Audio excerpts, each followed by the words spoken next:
I said to my wife, "Was the food good? This was your last meal in an expensive restaurant. Hi, welcome. Enjoy the content, subscribe, and turn on notifications." Sabrina was always the kind of woman who drew attention wherever she went. Beautiful, elegant, vain, and with a smile that seemed to have been trained to charm anyone. She led a life that many women dreamed of. Luxury cars, international trips, designer clothes, and an unlimited credit card that never needed a balance check. In the eyes of others, she was a fulfilled, happily married woman.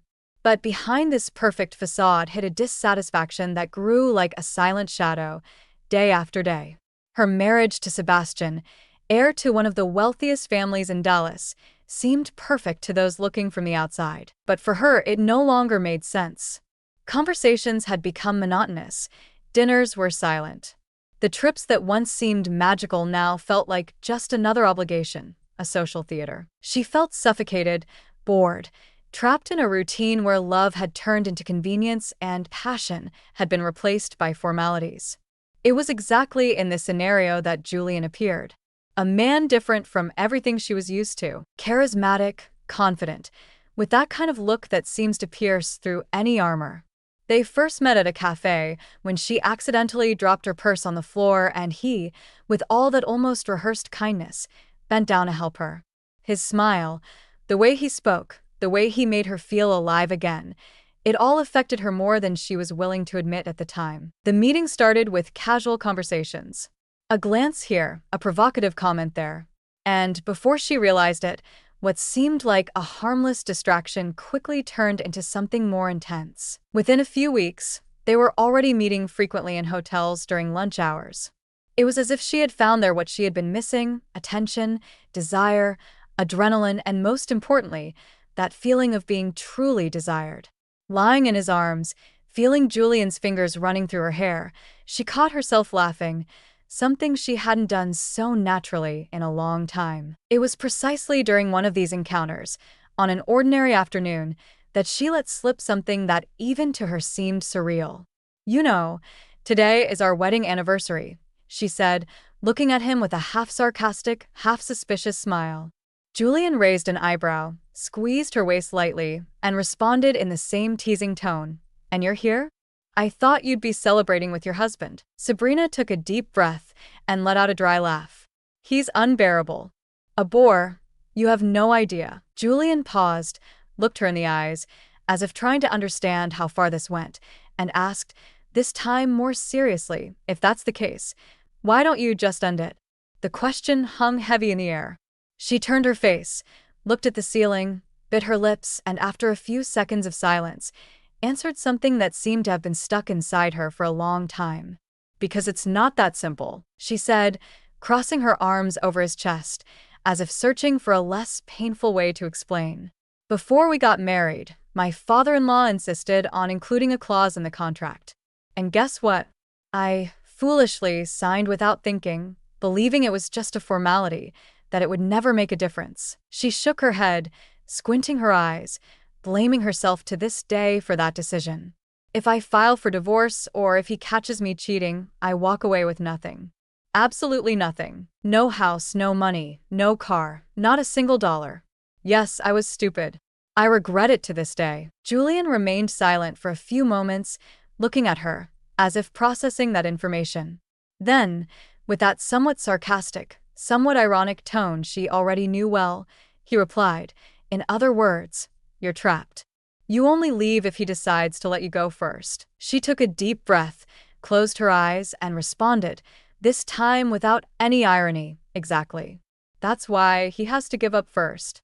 That conversation wasn't just a confession. It was almost a declaration of war, a revelation that explained much of what she did, what she thought, and especially why she persisted so much in that dangerous game. Because deep down, Sabrina wasn't just living an affair. She was playing chess with her own life. And in that game, she believed she was a few steps ahead. The problem is that when you play with life, the pieces don't always move the way you imagine.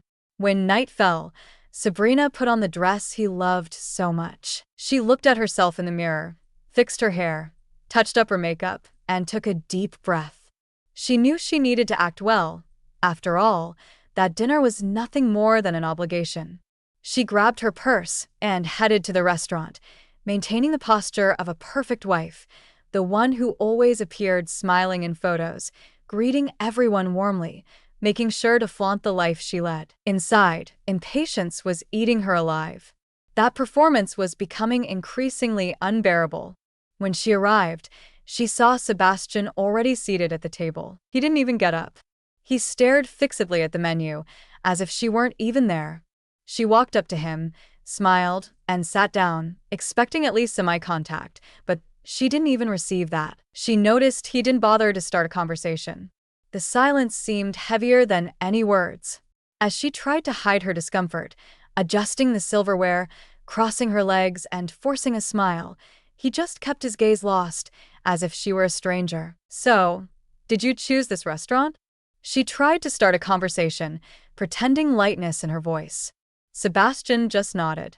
"Yes," he replied dryly, without looking into her eyes. She laughed, awkwardly, and bit her lower lip, feeling that heavy atmosphere taking over. She tried again. "It's been a while since we've been here, right?" Again, no reaction other than a cold, short nod.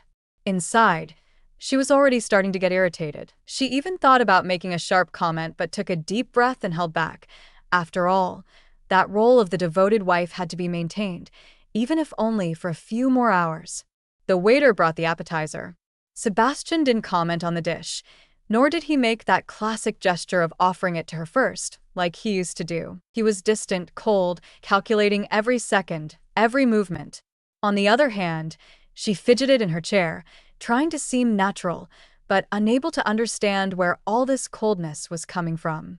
She even thought he might just be tired, stressed from work, or maybe suspicious of something. But deep inside, a discomfort arose that she couldn't quite pinpoint. She just felt it. While cutting her food with more force than necessary, she looked directly at him and decided to provoke. "Is everything okay? You seem a little strange today." The response was an uncomfortable silence, followed by a long sip of wine. Sabrina looked around, noticing that some couples at nearby tables were talking, laughing, toasting, exchanging affectionate glances. That scene only increased the tension she felt. It felt like psychological torture. Every second that passed seemed longer than the previous one. The main course arrived. She tried once again to break that suffocating ice. "I was thinking, maybe after dinner we could."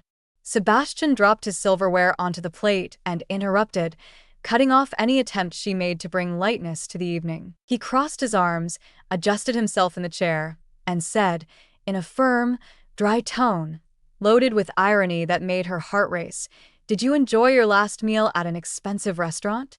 She froze. Her eyes widened, her whole body went cold, and she held her breath for a few seconds, trying to understand if she had heard correctly. "What are you talking about?" she asked, her voice faltering, trying to maintain composure, but feeling her hands begin to sweat. Sebastian calmly pulled an envelope from inside his jacket. That gesture seemed rehearsed. He placed the envelope on the table, slid it toward her, and slowly opened it, letting several photos fall out. Sabrina looked at those images and felt her stomach churn. They were pictures of her, with Julian, at the hotel, in situations that required no explanation. The blood drained from her face. She felt a mix of shame, fear, desperation, and disbelief. She tried to catch her breath, but her mouth dried up every second. Her hands trembled. This. She tried to speak, but the words wouldn't come out.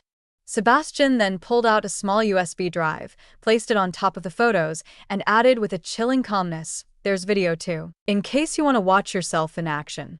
She stared at it, unable to believe she was actually living this nightmare. She looked at him, trying to read some expression, some sign of pity, doubt, or perhaps that he was bluffing, exaggerating, testing, but no. His gaze was the most serious she had ever seen. There was no room for any doubt. It was the look of someone who knew everything, who was determined, who, for a long time, had stayed quiet, waiting for the right moment to drop the bomb. Sebastian then pushed his chair back, stood up calmly, adjusted his jacket, looked her in the eyes, and said, without raising his voice, with a frightening calmness, See you in court." He turned around and walked away, leaving Sabrina there, completely shattered, alone, surrounded by photos that now seemed to weigh tons. Photos that tore apart not only the paper but her dignity, pride, and the false sense of security she thought she had. She couldn't even react. She sat frozen, staring at the open envelope, trying to understand at what point her life had turned into this nightmare. Everything she thought she controlled was now slipping through her fingers like fine sand, impossible to hold on to. And in that moment, she understood, even though she didn't want to accept it, that the game she thought she was winning maybe had never been hers. The process was so fast that Sabrina barely had time to process what was happening. Within days, she received the official notification. The prenuptial contract she always treated as mere bureaucracy was now a sentence. And there was no escape. Lawyers, hearings, papers, everything unfolded like an avalanche, crushing every piece of the life she had built over the past few years. The fortune she believed would guarantee her comfort for the rest of her life simply vanished. It was as if someone had pulled the rug out from under her feet and left her face planting into the reality of the ground. When the judge confirmed the validity of the contract and the division of assets exactly as stipulated, she realized she had nothing left. Cars, properties, jewelry, credit cards, bank accounts, everything went back to Sebastian's name. The only thing she could take were a few suitcases of clothes and personal belongings. And suddenly, that woman who paraded around with $20,000 bags, shopped in New York, and spent weekends in Paris, now had to figure out where to sleep that night. But deep down, Sabrina still had one card up her sleeve, or at least she believed she did. Julian, the man who, in recent months, had made her feel alive, desired, loved. The one who, during all those conversations in the hotel, promised they would be happy together, that she didn't need that suffocating marriage anymore. And it was to him that she clung as her last hope, because if everything collapsed, at least the love, or what she believed was love, was still there. As soon as she left the hearing, she grabbed her phone and called. Once, twice, 3 times. The call went straight to voicemail. She sent a message. No delivery. She checked his status. Offline. Strange, because Julian was always quick to respond, almost instantly. She got nervous, tried again, and nothing. She thought maybe he was busy, had lost his phone, or was out of signal. In her mind, she made every effort to justify that silence. Desperation began to take over. She opened Instagram. Page not found. She searched Facebook. Gone. WhatsApp, just that cursed double check mark showing the message wasn't delivered. The photos they took together? None. Because Julian always said it was safer that way, that he preferred to live in the moment, without records, to avoid any problems. After all, she was a married woman. At the time, it even sounded romantic. Now, it seemed like a trap. She spent 2 days trying, searching for clues, mentally replaying every detail, every word, every gesture. She began to question whether she really knew who Julian was. She tried to remember if he ever talked about family, friends, work. And she realized, with a lump in her throat, that everything she knew were loose stories, superficial, without evidence, without connection to real life. It was as if he were a ghost who, for months, pretended to be flesh and blood. It was then, at the height of her despair, that she decided to seek out Claire, an old acquaintance, someone who always moved in the same social circles, but with whom she never had a close relationship. Claire had always made it clear that she didn't like her, but even so, Sabrina swallowed her pride and decided to try. She called, arranged a coffee meeting, and went. Claire received her without much ceremony. She crossed her arms, looked directly into her eyes, and said, without beating around the bush, without filters, without any intention of easing the pain she already carried, "Did you really believe he came into your life by chance?" Sabrina, with an empty expression, responded with that lost look typical of someone who no longer knows where they stand. Claire then dropped the sentence that turned her world upside down. "Wake up, Sabrina. You were used. He didn't love you. He never loved you. Actually, you don't even know who he really is." That hit her like a punch in the chest. Her eyes widened. She adjusted herself in the chair, felt her hands go cold and her legs tremble. She asked, almost without a voice. "What are you talking about?" Claire then took a deep breath, looked at her, and added, "I shouldn't be telling you this, but since you're here, I'll spare you from continuing to be a fool. Julian never existed. Well, the guy you met with that name doesn't exist. You fell into a trap, Sabrina. And do you know who set it up? Your ex-husband." For a few seconds, she thought it was a joke, part of some cruel prank. But Claire's gaze was serious. And deep down, she knew it wasn't a lie. What started as a chill ran up her spine, tightened her chest, and made her stomach churn. Sabrina tried to remember everything, every detail. And the more she thought about it, the more the pieces began to fit together in a way she had never imagined. The silence that formed in that cafe was like a black hole, sucking everything around it. She stared at Claire, trying to find some explanation that would make sense of it all, but found none. Her hands trembled, her mouth dried up, and it was at that exact moment that it hit her. Every word Julian said, every gesture, every meeting, everything, absolutely everything, had been calculated, rehearsed, planned. Sabrina stood up, grabbed her phone, and, desperate, began searching for any information. She ran searches for records, names, tried to track his number on apps, investigated any lead that might take her to that man. She hired a detective, gathered everything she remembered, described every detail of his face, voice, habits, the places they frequented together. And when the detective returned days later, he brought in his hand exactly what she most feared to hear. Julian was an actor, a private investigator hired by none other than Sebastian. The game began long before she even imagined. Before the first exchange of glances. Before the first words spoken. Before that cafe where they met. In fact, since the day Sebastian noticed she was acting strange, distant, cold, and calculating, he orchestrated everything. He hired the best professional to play the role of the perfect lover. And Sabrina fell. She fell easily. She fell without realizing. Every smile, every touch, every conversation about love, freedom, starting a new life, was part of a meticulously written script to lead her exactly to that point. Now, sitting there with trembling hands, staring at that report full of evidence, Sabrina understood. It wasn't just a divorce. It wasn't just betrayal. It was the complete destruction of the character she had created for herself over the years. And this time, there was no stage, no audience. The show was over. And she was the only one who still didn't realize it. Sabrina spent days trying to process everything she had discovered. Her head felt like a constant storm. She felt betrayed, deceived, humiliated, exposed, destroyed. And ironically, not by the man she betrayed, but precisely by the one she, until recently, called her husband. The world she believed she had under control had completely collapsed. Every decision, every move, every choice she made in recent months now revealed itself as part of a larger trap, a web she hadn't even noticed being built around her. And worst of all, she herself helped construct it. Without a home, without money, without a car, without credit cards, without anything. The only option left was to return to that place she swore she'd never step foot in again. Her parents' house. Those same simple parents she avoided, whom she pretended to forget when surrounded by high society people. Arriving there was one of the biggest defeats of her life.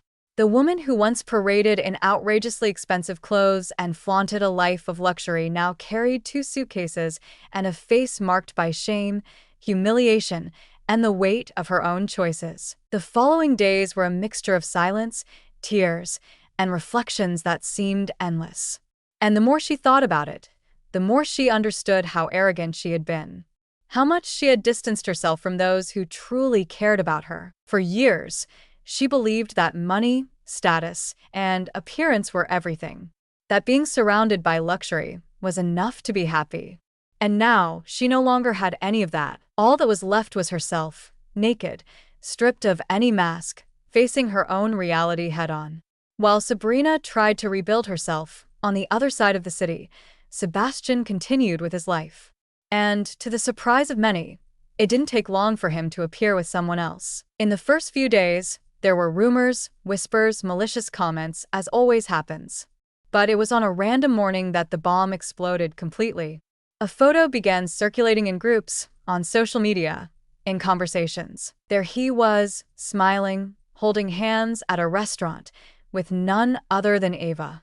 Exactly. Ava. His former personal assistant. The same woman Sabrina had despised for years.